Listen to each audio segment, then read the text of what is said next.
Dans l'assemblée des saints, assoiffé je me tiens, que ton onction descende sur moi. Conscient que mon destin est dans le creux de ta main, que ton onction descende sur moi. Je suis disposé, assoiffé, que ton onction descende sur moi. Je suis disposé, assoiffé, que ton onction descende sur moi.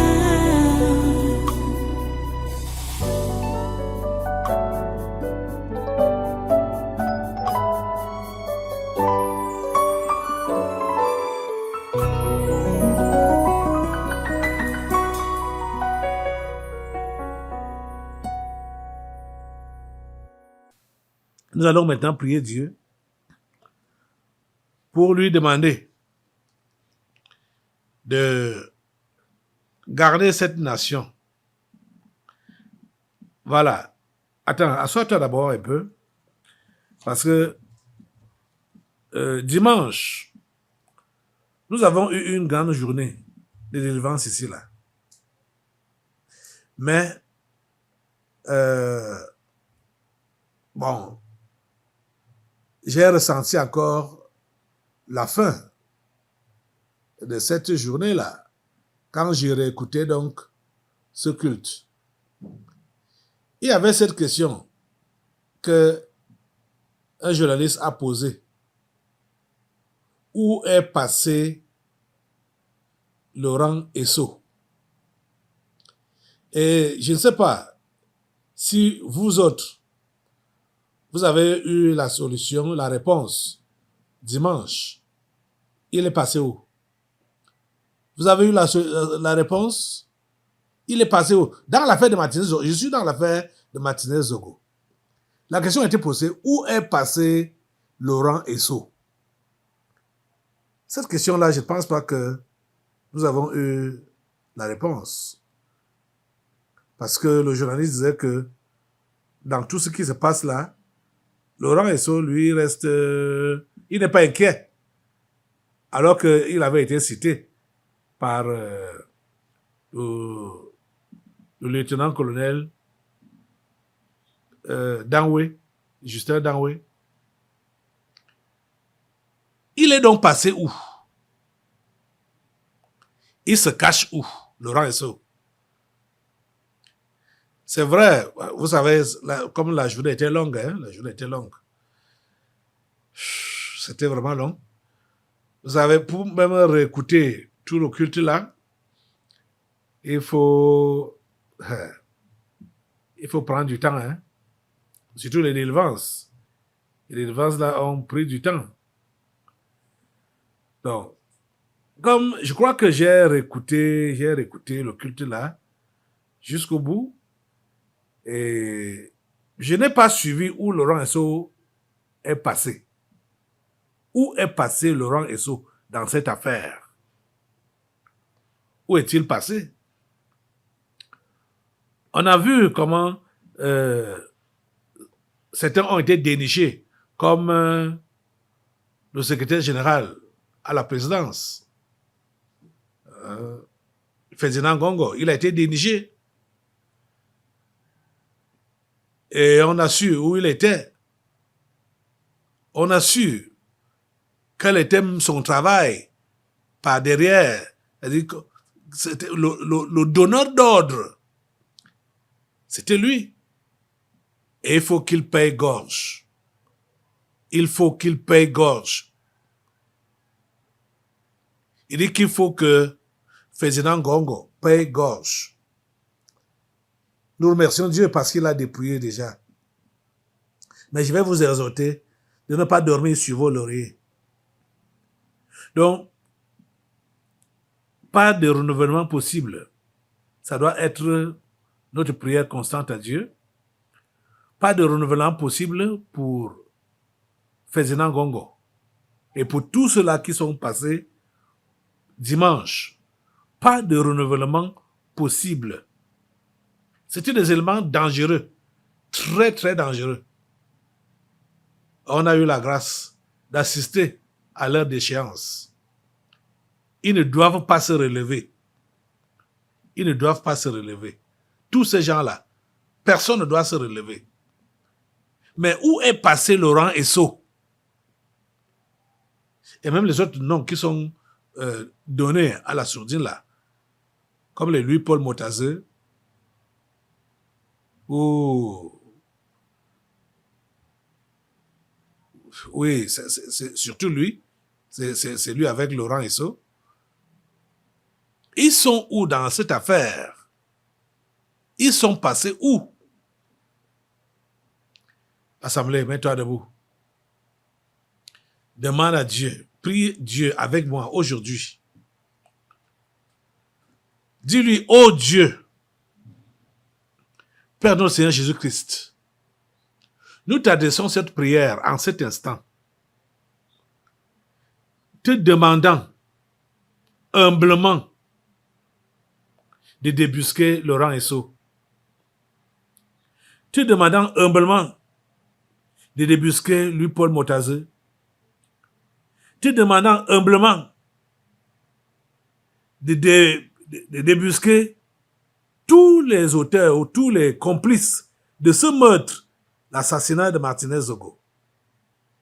S'il te plaît, grand Dieu, révèle, dévoile et débusque tout cela, soit ceux qui étaient en embuscade, ceux qui donnaient des ordres, ceux qui étaient sur le terrain, c'est partout où ils se sont placés et qui ont eu un lien direct avec cet assassinat. Seigneur, mets-les à nu et permets qu'ils soient traqués. Permets qu'ils soient traqués. Qui qu'ils soient, qu'ils soient traqués. Seigneur, s'il te plaît, agis. C'est à toi que nous adressons cette prière. Toi, le grand Dieu, agis. Où est passé Laurent Esso? C'est la question qu'un journaliste a posée. Seigneur, tu sais où il est passé. Tu sais où il est caché. Tu sais quelle est sa responsabilité par rapport à cet assassinat. Seigneur, tu sais tout. Seigneur, s'il te plaît, ne laisse pas ces criminels impunis. Ne laisse pas ces criminels impunis. S'il te plaît, Seigneur, ne laisse pas ces criminels impunis. Oh Dieu, agis. Agis, Seigneur. Dans ton amour et dans ta miséricorde pour les humains que tu as créés à ton image. Ne laisse pas ces criminels impunis. Tu es un Dieu de justice. C'est vrai qu'on ne peut pas s'attendre de la justice de la part des injustes, des impies et des sectaires, comme ceux qui sont au manège à l'heure actuelle. Mais nous savons que tu es au-dessus de tous. C'est pour cela que nous nous adressons à toi. Parce que toi, tu peux tout utiliser pour aboutir à tes fins. S'il te plaît, Seigneur, agis comme Dieu. Agis comme tu es capable. Merci, Père Saint, de le faire. Au nom puissant de Jésus-Christ, c'est notre prière adressée à toi. Amen. Amen. Alléluia. Merci Jésus. Voilà, asseyez-vous. Nous allons maintenant prier, prendre un autre sujet. Et ne nous fatiguons pas de demander à Dieu, même si dans le passé, le président avait déjà ébauché des listes ministérielles. Si les gens qui ne doivent pas être là pour ce remaniement il faut que ces gens-là sautent. Et que les gens qui doivent être là soient inscrits sur cette liste. Ça doit être notre prière. Lève-toi pour adresser cette prière-là à Dieu. Seigneur, tu as le contrôle de tout. Nous te prions d'intervenir une fois de plus dans les affaires de ce pays et de coordonner toi-même le remaniement ministériel qui est à venir, qui est dans les jours à venir, les prochains jours, les tout prochains jours là. Seigneur, coordonne cela. Seigneur, coordonne cela.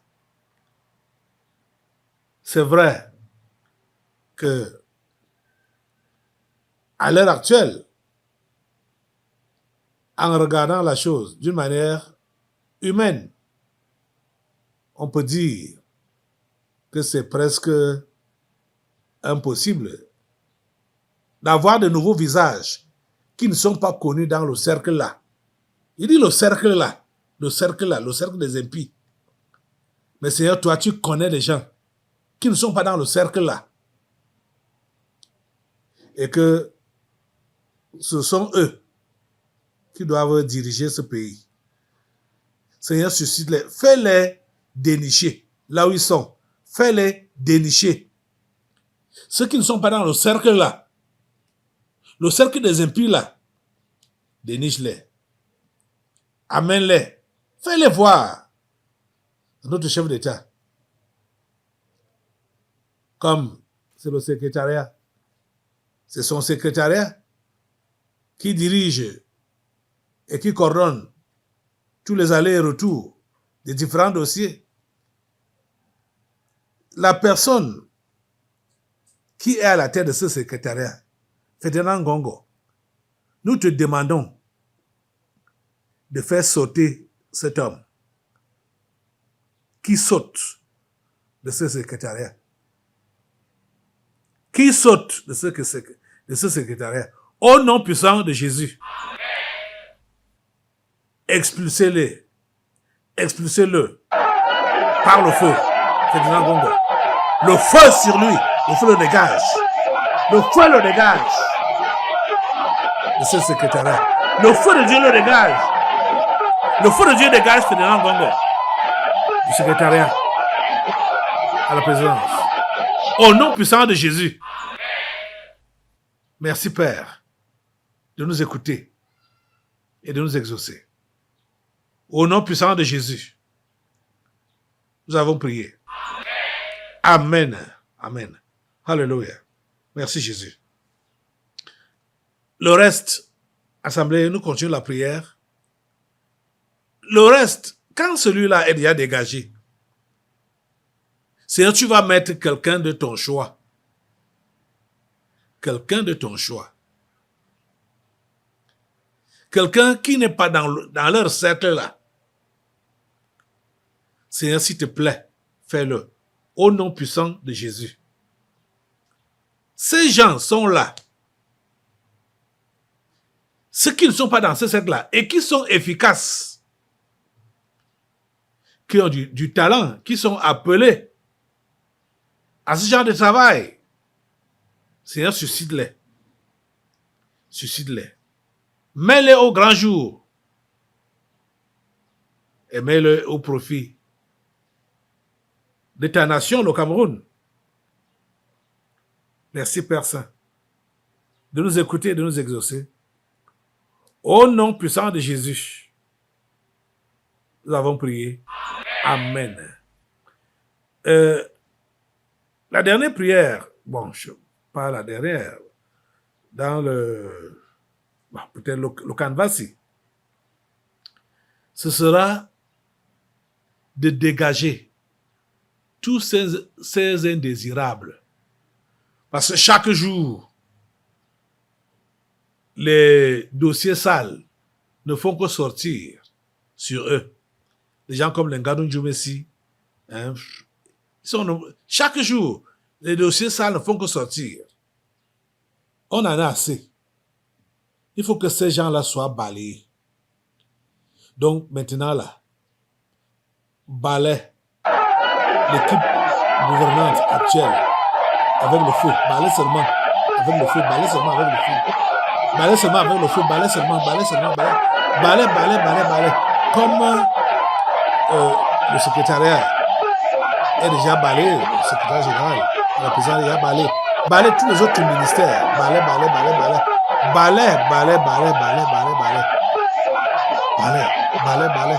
Par le feu. C'est par le feu que tu balais. Hein? Balais par le feu. Je dis tous les ministères. Le ministère des enseignements supérieurs. Balais cela. Balais. Et l'autre là est déjà là depuis plus de 20 ans. On ne sait pas ce qu'elle a innové là-bas. Alain Chente. On ne sait pas ce qu'elle a innové là-bas. Balais tous les ministères. Éducation de base, enseignement secondaire, le ministère du travail. Tous ces ministères-là, et même les autres, comme il y en a tellement qu'ils ont multiplié. Pardon, utilisent le balai du feu. Balai par le feu. Ils sont balayés. Au nom puissant de Jésus. Ils sont tous balayés. Cette équipe est balayée. L'équipe de 2019, 4 janvier 2019, cette équipe est balayée. Balayée. Au nom puissant de Jésus. Merci Seigneur de nous écouter et de balayer cette mauvaise équipe. Au nom puissant de Jésus, nous avons prié. Amen. Alléluia. Béni soit le Seigneur. Assois-toi.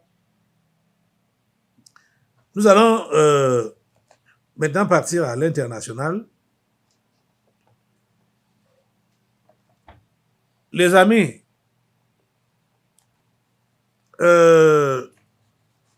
j'ai regardé une vidéo qui disait que Léon XIV c'est donc venir en Afrique et c'est en Algérie qu'il va aller.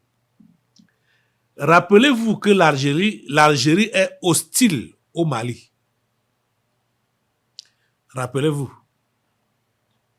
L'Algérie a décidé d'annexer une partie du nord du Mali.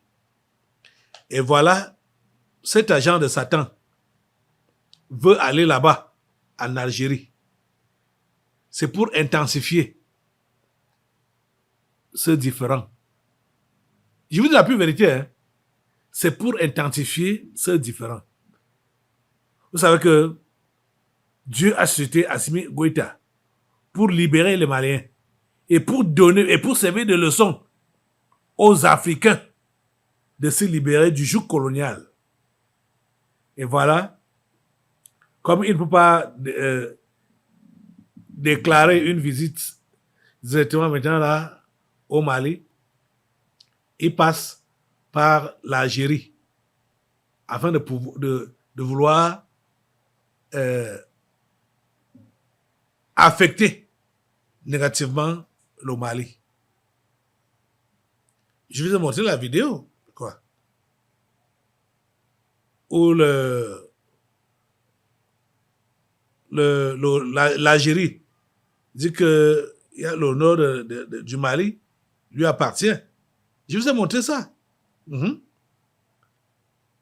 Donc, c'est sérieux. Voilà que Léon XIV s'annonce donc là-bas, en Algérie. Lui, il va donner d'autres raisons, hein, pour lesquelles il va aller là-bas. Regardez la vidéo. Toujours à propos de l'Algérie, mais sur un tout autre sujet, le pape Léon XIV souhaite se rendre en Algérie pour son prochain voyage. Déclaration du chef de l'Église catholique à son retour de Beyrouth, capitale libanaise, dans l'avion qui le transportait face à des journalistes. On écoute Léon XIV. J'espère faire un voyage en Afrique. Ce sera peut-être le prochain. À confirmer l'Afrique. Personnellement, j'espère aller en Algérie pour visiter les lieux qui ont marqué la vie de Saint-Augustin, mais aussi pour poursuivre le dialogue et créer des ponts entre le monde chrétien et le monde musulman.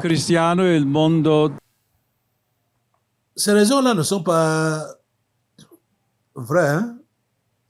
Ces raisons qui donnent là, raison de cette intention de visiter l'Algérie, ce n'est pas vrai. Et je ne sais pas qu'est-ce qui est vraiment derrière cette histoire pour le pape de toujours annoncer les choses quand il est dans les airs. Vous savez que il vient de Mars. Je crois que ça a une liaison. Chaque fois que le pape est dans les airs, il y a des choses qui sont annoncées. Il y a des choses qui sont dites. Quand il est dans les airs, en train de voyager. Mais il attendait quoi quand il était à terre? Il attend. Pourquoi ne pas faire ces déclarations quand il va atterrir? Pourquoi c'est dans les airs qu'il fait ces déclarations?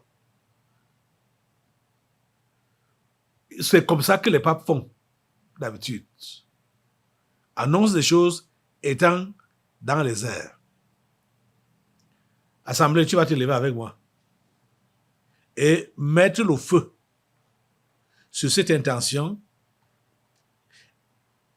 pour le pape de venir en Afrique et les raisons fondamentales qui sont derrière ces visites en Afrique. Mets le feu sur ça, que ce soit en Algérie, que ce soit au Cameroun, que ce soit dans n'importe quel pays d'Afrique.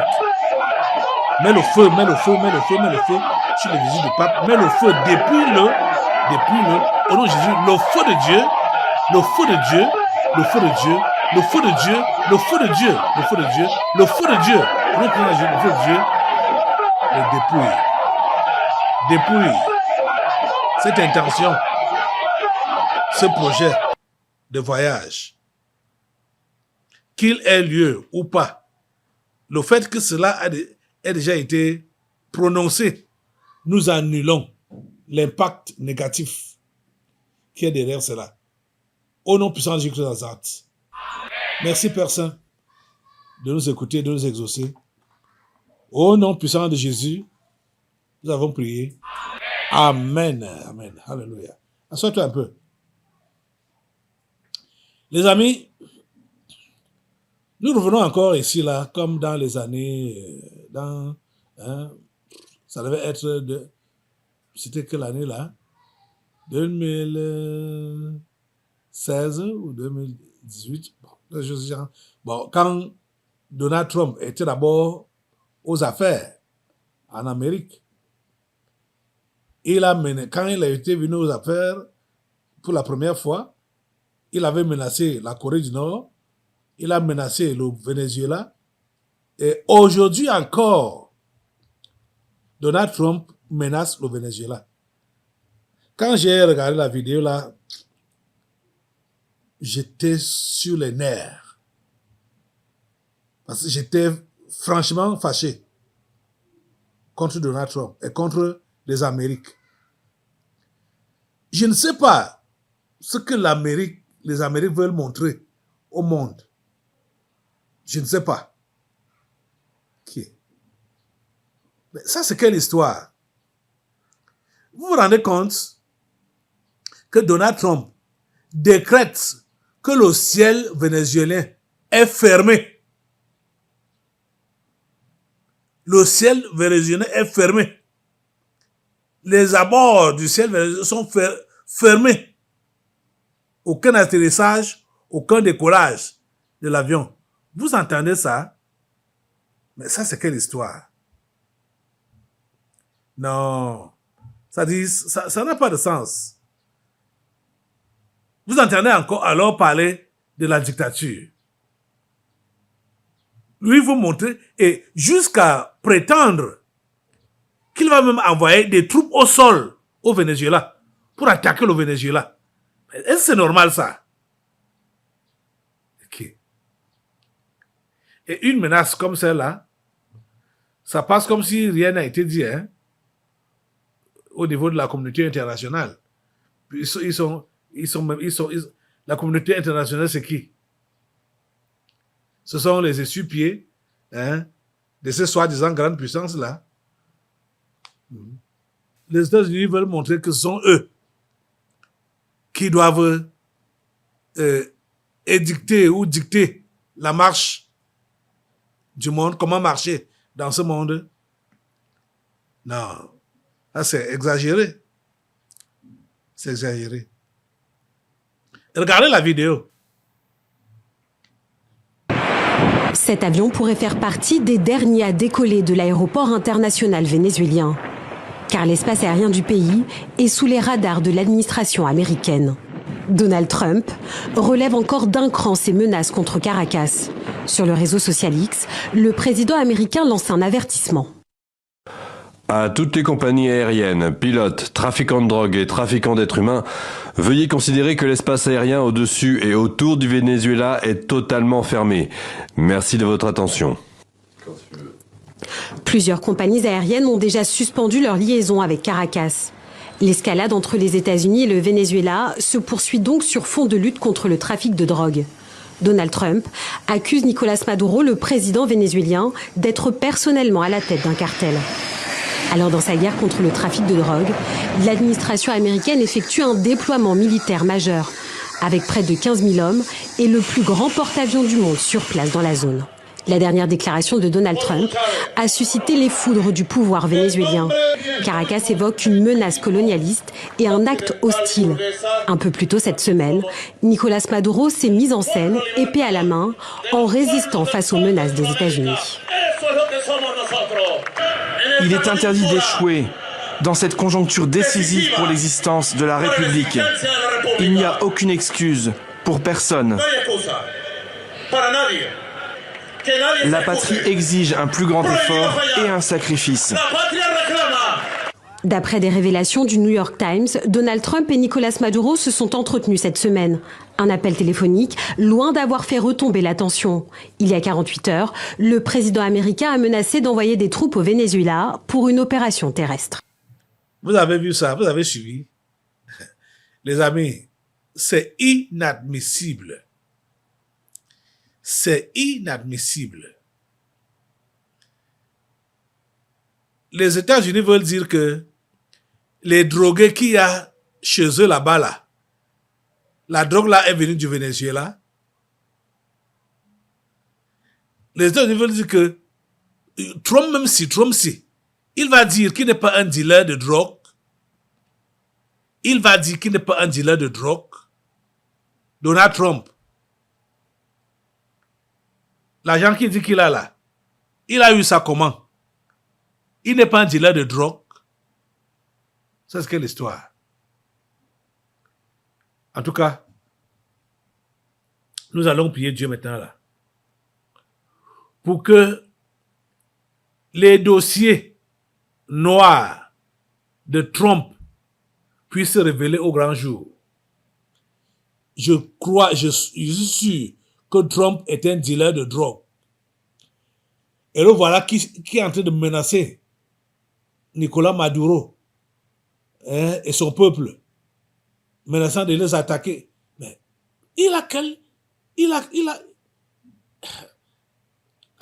sur l'ordre de qui il va faire ça?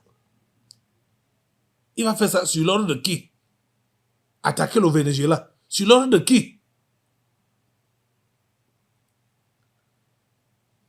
Assemblée, pardon, lève-toi. Nous allons soutenir le Venezuela.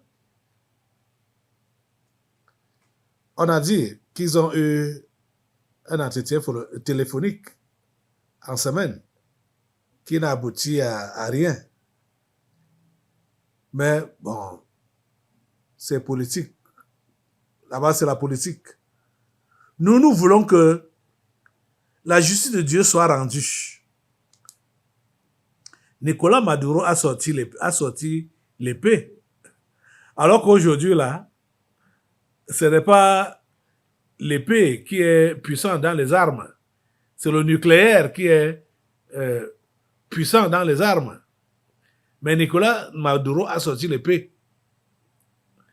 Et vous savez, celui qui tient l'épée, c'est Jésus. Jésus, jusqu'à aujourd'hui, même comme les autres, les nations du monde ont sorti le nucléaire, Jésus, lui, il combat avec l'épée. Il combat avec l'épée. Ça sort même de sa bouche. L'épée. Ce que Nicolas Maduro a fait là, c'est très symbolique. Très symbolique. Assemblée. Mets le feu sur Donald Trump. Mets le feu sur Donald Trump et sur son arrogance. Mets le feu sur lui et sur son arrogance. Il est très arrogant, très gonflé. Pour Jésus. Le feu sur Donald Trump. Le feu sur son arrogance. Le feu sur Donald Trump. Le feu sur son arrogance. Et moi, Jésus, le feu sur son arrogance. Le feu de Dieu le calcine. Le feu de Dieu calcine son arrogance. Au nom puissant de Jésus. Le feu de Dieu. Merci Seigneur parce que tu défends le Venezuela. Tu défends Nicolas Maduro. Tu défends son peuple. À toi la gloire, grand Dieu, pour ce que tu fais. Sois béni et sois loué. Nous, au nom de Jésus, nous détruisons ces paroles de Donald Trump contre le Venezuela. Il a mis l'embargo aérien sur le Venezuela. Le feu sur cet embargo-là, au nom de Jésus, le feu sur cet embargo, l'embargo aérien de Donald Trump sur le Venezuela, le feu de Dieu disloque cela et fracasse cela, calcine cela. Au nom puissant de Jésus, le feu de Dieu, le feu de Dieu, le feu de Dieu, le feu de Dieu, le feu de Dieu. Merci Seigneur. Maintenant, Assemblée, prions pour que les dossiers noirs de Donald Trump soient exposés au grand jour. Seigneur, s'il te plaît, expose les dossiers noirs de Donald Trump. Nous savons qu'il a les dossiers noirs. Concernant la drogue, que ces dossiers montent en surface. Que ces dossiers montent en surface. Il a des ennemis internes aussi. Même dans son propre parti. Permet que ces gens-là fassent des fouilles et puissent publier ce qui accable Donald Trump par rapport au trafic de drogue. Au nom de Jésus, permets, Seigneur, que cela soit ainsi. Nous te prions, Seigneur, de le faire. Au nom puissant de Jésus. Merci, ô Dieu, parce que tu nous écoutes et tu nous exauces. Au nom puissant de Jésus, nous avons prié. Amen. Amen. Alléluia. Merci, Seigneur. Voilà, tu vas rester debout.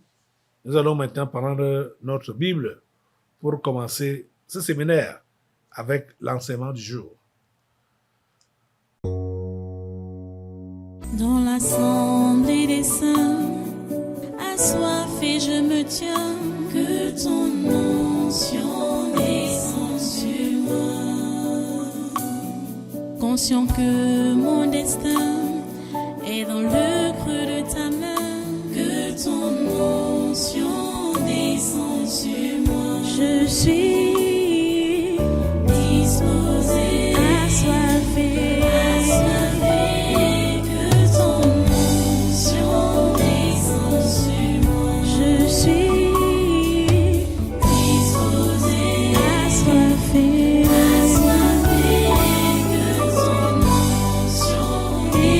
Sur moi.